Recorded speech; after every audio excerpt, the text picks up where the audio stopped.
नमस्ते। इससे पहले वाले वीडियो में हमने राजस्थान में क्रांति के प्रमुख कारण क्या रहे, किस तरह का स्वरूप रियासतों का तथा राजाओं का रहा और अंग्रेजों द्वारा सहायक संधि की शर्तों को किस तरह से लागू किया गया देसी रियासत के राजाओं पर।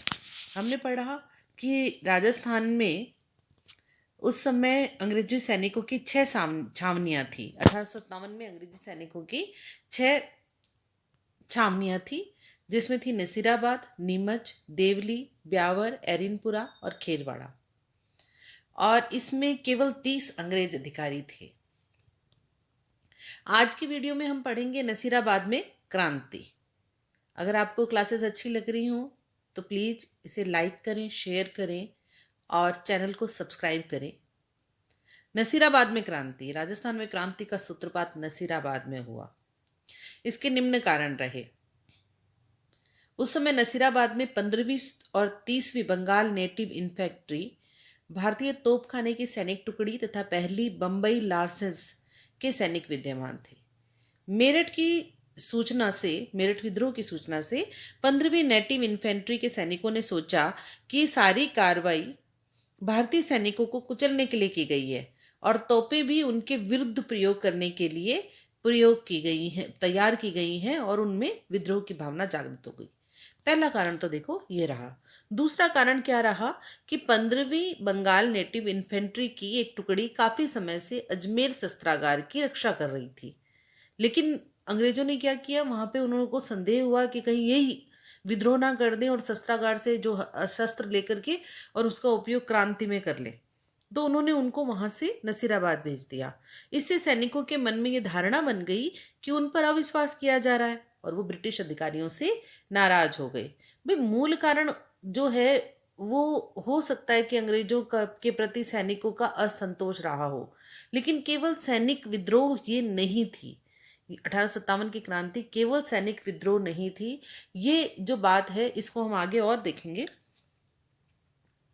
इन दिनों बाजारों और छावनियों से बंगाल और दिल्ली के संदेश वाहक साधु और फकीरों के वेश में राजस्थान आए और उन्होंने चर्बी वाले कारतूसों के विरोध में प्रचार करके विद्रोह का संदेश प्रचारित किया। भारतीय सैनिकों ने सोचा कि अंग्रेज उन्हें धोखे से ईसाई बनाना चाहते हैं। इस धार्मिक भावना के कारण भी उत्तेजना फैली। भारतीय सैनिकों पर नियंत्रण रखने के लिए बाहर से यूरोपीय सेना और कुछ तोपें मंगवाई गई। इस तथ्य को गुप्त रखा गया और बाद में जब ये बात फैल गई तो सेना में उत्तेजना फैल गई। इन्हीं कारणों से 28 मई 1857 को 15वीं बटालियन नेटिव इन्फेंट्री के सैनिकों ने तोपखाने पर अधिकार कर लिया। सारी छावनी में भगदड़ मच गई। सैनिकों ने शस्त्रागार लूट लिया। अंग्रेज सैनिक अधिकारियों मेजर स्पॉटिस वुड और कर्नल न्यू बारी की हत्या कर दी। ये यहाँ पर ये वाला जो पॉइंट है इसको हम फिर से देखेंगे कि अंग्रेज सैनिक अधिकारियों मेजर स्फोटिस वुड और कर्नल न्यू बारी की हत्या कर दी गई। कहाँ पर? नसीराबाद में। कहाँ पर? नसीराबाद छावनी में।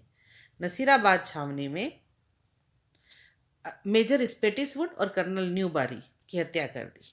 लेफ्टिनेंट लॉक तथा कप्तान हार्डी घायल हो गए। अंग्रेज अधिकारियों ने नसीराबाद से भागकर ब्यावर में शरण ली। एक और एक महत्वपूर्ण तथ्य है कि अंग्रेज अधिकारियों ने नसीराबाद से भागकर कहाँ शरण ली? ब्यावर में शरण ली। चर्च और अधिकारियों के बंगलों में आग लगा दी गई। खजाने की तिजोरियां तोड़ दी गई। पर इन विद्रोही सैनिकों में 4 ब्रिटिश अधिकारियों के अलावा रक्त की एक बूंद भी नहीं बहाई। छावनी को तहस नहस करने के बाद विप्लवी सैनिकों ने अविलंब दिल्ली की ओर प्रस्थान किया। 18 जून 1857 को विप्लवी दिल्ली पहुंच गए और दिल्ली में डेरा डाल अंग्रेजी पलटन पर पीछे से आक्रमण किया। अब इस पूरे जो नसीराबाद क्रांति है इसमें हमारे सामने जो पॉइंट्स आए वो एक तो ये बनता है कि 28 मई 1857 को क्रांति नसीराबाद में यानी राजस्थान में पहली बार राजस्थान में नसीराबाद छावनी से क्रांति शुरू हुई 28 मई 1857 को। और इसमें अधिकारी कौन कौन से जो है उनको मारा गया? एक तो मेजर स्पॉटिस वुड और कर्नल न्यू बारी को। और घायल कौन हो गए? लेफ्टिनेंट लॉक और कैप्टन हार्डी। और इसके बाद ये लोग दिल्ली कब पहुंचे? 18 जून को। 28 मई 1857 को क्रांति करते हैं और 18 जून 1857 को ये लोग दिल्ली पहुंच गए। नसीराबाद छावनी में सैनिक विद्रोह। नसीराबाद से 1857 की क्रांति का आगाज जो राजस्थान में हुआ उसे हमने पढ़ा। कल हम पढ़ेंगे नीमच में क्रांति।